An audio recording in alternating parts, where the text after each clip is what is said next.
કળિયુગનો એટલો બધો પ્રભાવ જોયો કે ક્યાંય સત્યતા નથી, લોકોમાં તપ નથી, લોકોમાં ધર્મ નથી. અરે દીકરીઓને વેચશે એવું પણ અહીંયા વર્ણન વ્યાસ ભગવાને લખી નાખ્યું છે કે આવતા સમયમાં કળિયુગ એટલો હળાહળ આવશે કે લોકો દીકરીઓને વેચશે, સ્ત્રીઓ વૈશ્યાવૃત્તિથી નિર્વાહ કરશે. આટલા બધા અવગુણો કળિયુગમાં મેં જોયા, આવું નારદજીએ સનત કુમારોને કહ્યું.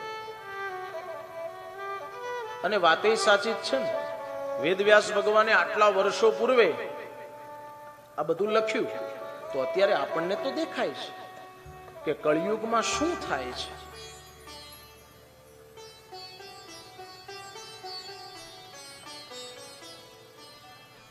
કળિયુગનો પ્રભાવ એટલો બધો વધી ગયો કે વિદ્યાને લોકો વેચવા લાગ્યા. વિદ્યા પહેલાના સમયમાં વહેંચાતી હતી, પૈસા માટે વેદોના ઉપયોગ કરી અને લોકો ભણાવવા માંડ્યા. આ કળિયુગનો પ્રભાવ છે. પાખંડીઓએ માજા મૂકી, પાખંડીઓ પૂજાવા લાગ્યા.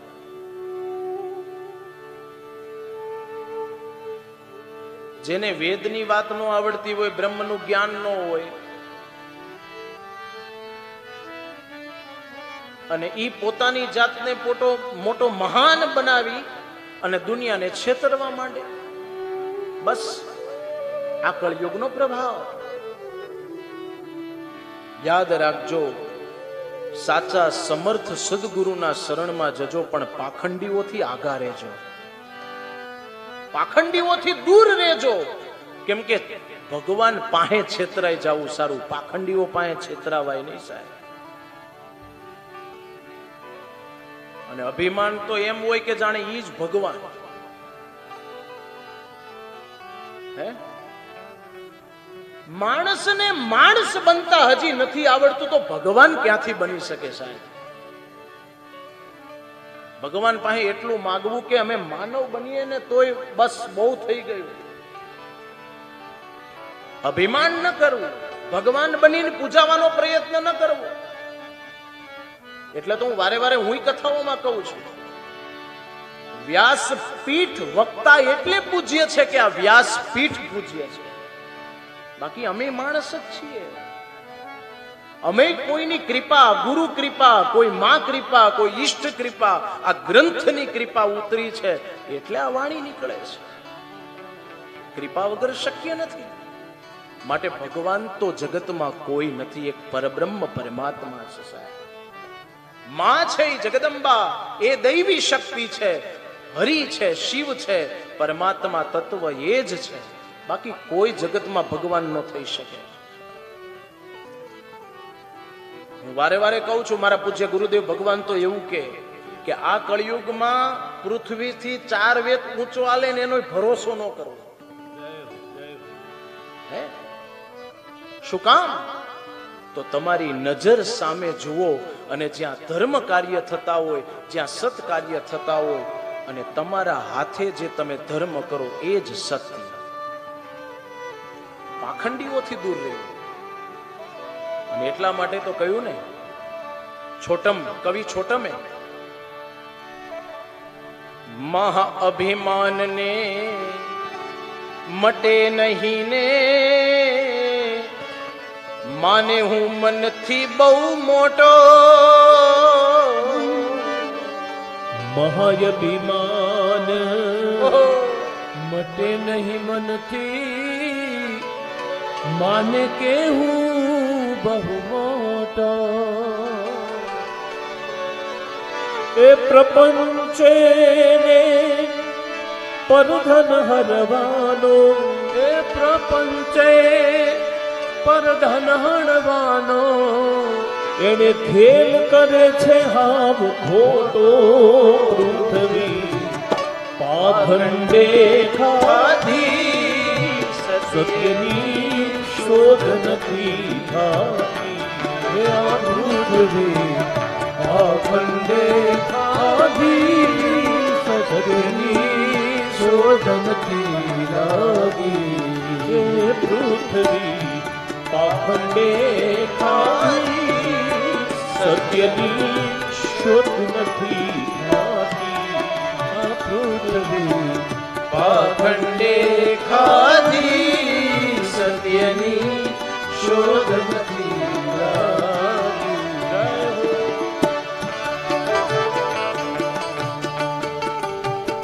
જય હો.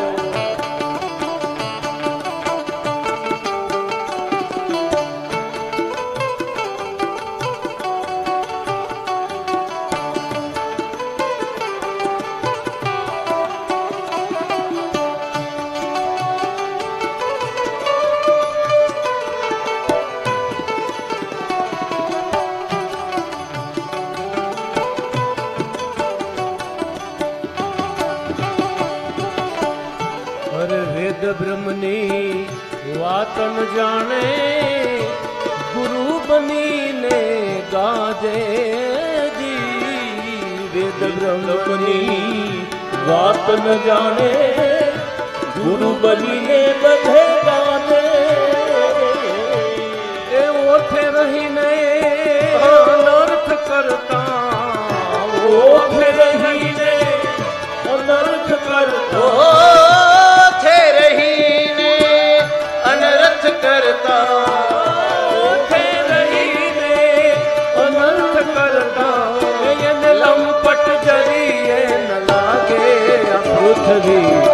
પાખંડે ખાધી, સત્યની શોધ નથી લાગી.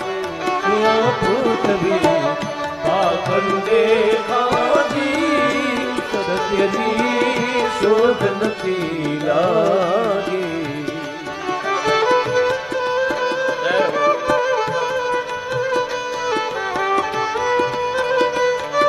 માટે કળિયુગમાં પાખંડીઓ પૂજાશે, પણ યાદ રહે પાખંડીઓ ભલે પૂજાય પણ ધર્મનો વિજય તો નિશ્ચિત થાય થાય અને થાય જ. કેમ કે સત્ય એ સત્ય અને અસત્ય એ અસત્ય, એ તરી જ આવે. પણ આ બધા કળિયુગના લક્ષણો બતાવ્યા છે. જય હો. ધર્મ બ્રહ્મની વાત ન જાણે, કહે છે હું છું જ્ઞાની. ધર્મ બ્રહ્મની વાત ન જાણે, કહે છે હું છું બહુ જ્ઞાની. ધર્મ બ્રહ્મની વાત ન જાણે, કહે છે હું છું જ્ઞાની. ધર્મ બ્રહ્મની વાત ન જાણે, કહે છે હું છું બહુ જ્ઞાની. એ જ કહે છોટમ એવા ઢોંગી ગુરુથી, કહે છોટમ એવા ઢોંગી ગુરુથી. થઈ ગઈ છે ધર્મની આની પૃથ્વી પાખંડે ખાધી, સત્યની શોધ નથી લાગી. પૃથ્વી પાખંડે ખાધી, સત્યની શોધ નથી લાગી. સત્યની શોધ નથી લાગી. સત્યની શોધ નથી લાગી. કહે છોટમ એવા દંભી ગુરુથી, કહે છોટમ એવા દંભી ગુરુથી. થઈ છે ધર્મની હાનિ અપૃથ્વી પાખંડે ખાધી, સત્યની શોધ નથી લાગી. હે પૃથ્વી પાખંડે ખાધી, સત્યની શોધ નથી લાગી. કળિયુગના વર્ણનો બતાવ્યા છે. એમાં એવું કહ્યું છે, તરુણી પ્રભુતાગે હે શાલકો બુદ્ધિદાયક. માણસ બુદ્ધિહીન તો બનશે,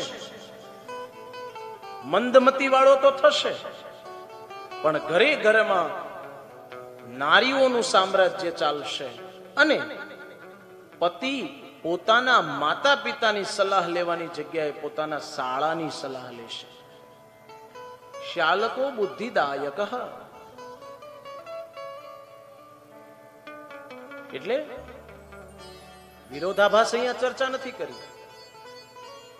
આવું ન કરવું કે આવું શું કામ કરવું એ પ્રશ્નાર્થ નથી.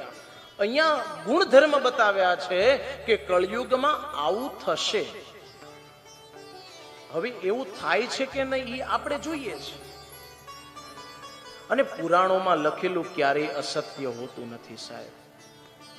સ્વયં ભગવાને લખ્યું છે.